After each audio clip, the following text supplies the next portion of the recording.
You may be in Medina, leaving tomorrow to Mecca, and you get your period. Or maybe you're at home, about to leave to the airport on your way to Mecca, and you get your period despite having taken birth control pills to delay it.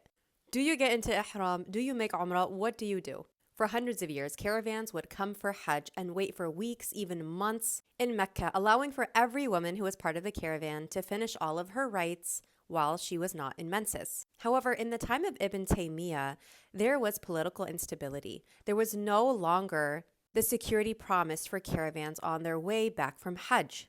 So caravans would quickly leave after Hajj because they did not want to face the potential violence of bandits, which led women to ask a similar question: how do they complete their Hajj? Ibn Taymiyyah passed a fatwa that if a woman cannot delay her trip, if she cannot come back, then she would go ahead and complete tawaf while in menses, and scholars today, such as those who are part of Egypt's Darul Ifta, the Saudi scholar As-Sa'idan, and so many others, build upon Ibn Taymiyyah's fatwa for Hajj and address it for the situation of Umrah.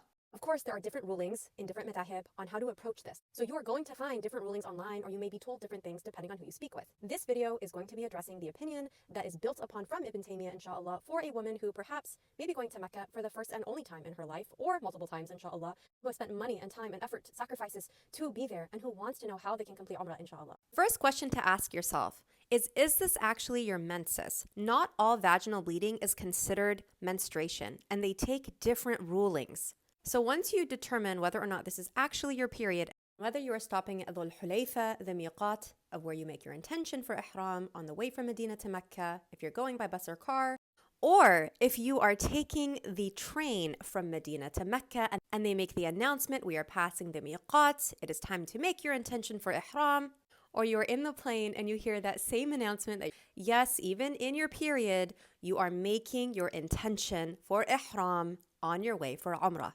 MashaAllah, now you are in Mecca in ihram on your period. By the way, this same scenario also applies if you entered ihram when you were clear, and then on the way to Mecca, maybe you got to Mecca and you realize you're on your period. This is what I invite you to ask yourself. Number one, are you expecting to finish your period through the duration of your time in Mecca? For example, maybe you're staying in Mecca for 7 days. Usually your period is 4 days. If this is your circumstance, you are going to be in ihram for all 4 days. When you're done, you're going to make ghusl, and then you're going to go ahead and make umrah. However, what if you have an irregular cycle and you don't know when you're going to finish? That, inshallah, is going to be a separate video. Or what if you're a woman who has many hours or even a day where you're clear in between blood within your cycle? That's also a separate video in this series, inshallah. For this video, inshallah, we're going to address a woman who has a regular cycle where she can typically guess how long her period is going to be. So for example, maybe your cycle is typically 7 days, but you're only in Mecca for 3 days. What do you do? The first question is, can you do anything other than make tawaf in menses? Which means, is it possible to shift the itinerary of your trip? Maybe you were initially supposed to stay in Mecca for 4 days. Can you extend that time? Realistically, most people cannot do this, whether due to cost or responsibilities that they have to get back to. They can't extend their trip. The second is, can you take medication to stop or shorten your cycle? Remember how I started this video? So many women take medication to stop their period and end up with even heavier periods. And this is likely something you would have previously needed to speak to a doctor about and may not be applicable in your circumstance right now. The third is, do you live close by? For example, you might live in Jeddah. Can you come back when your period is done? So the first is, we do our due diligence in considering without causing undue hardship. Is it possible? Realistically, for many women, none of those are options. So what you do is you go ahead and while you are in menses, you complete your umrah. And your umrah is going to look like any other person's umrah except with 2 changes. Begin by making tawaf on your period. You do not pray the sunnah of 2 rak'ahs behind Maqam Ibrahim because in menses it is worshipped not to do salah. Then you drink Zamzam water and you go to begin the sa'i, complete Safa and Marwa, and then you cut your hair. For the Shafi'is, it's any part of your hair, and for the other madahib, it's the fingertip length all around your hair. Here's a second change for your umrah. Ibn Taymiyyah is very clear that your period is out of your control. However, if you can afford to give a sacrifice such as that of a sheep for those who are in economic distress, it's a form of compensating for making tawaf in menses. However, it's a recommendation, not an obligation. Arrange this with a group or with your hotel, inshallah.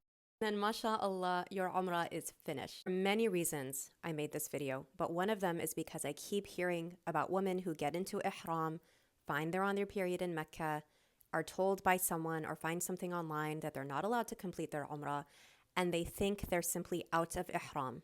There's a special way to get out of ihram. There are special rulings for ihram, which means that there are women who for years or decades are actively contravening the state of ihram. Of course, Allah knows every person's situation. I'll make a separate video if this was your circumstance. Aisha got her period on the way for Hajj. Sophia got her period at the end of Hajj. Asma bint Umays, the wife of Abu Bakr, may Allah be pleased with all of them, had a baby on her way to Hajj and was in postpartum bleeding. If you feel sad and overwhelmed that you are on your period at this special blessed time, then remember that Allah has ordained for you what He ordained for some of the best women of this ummah.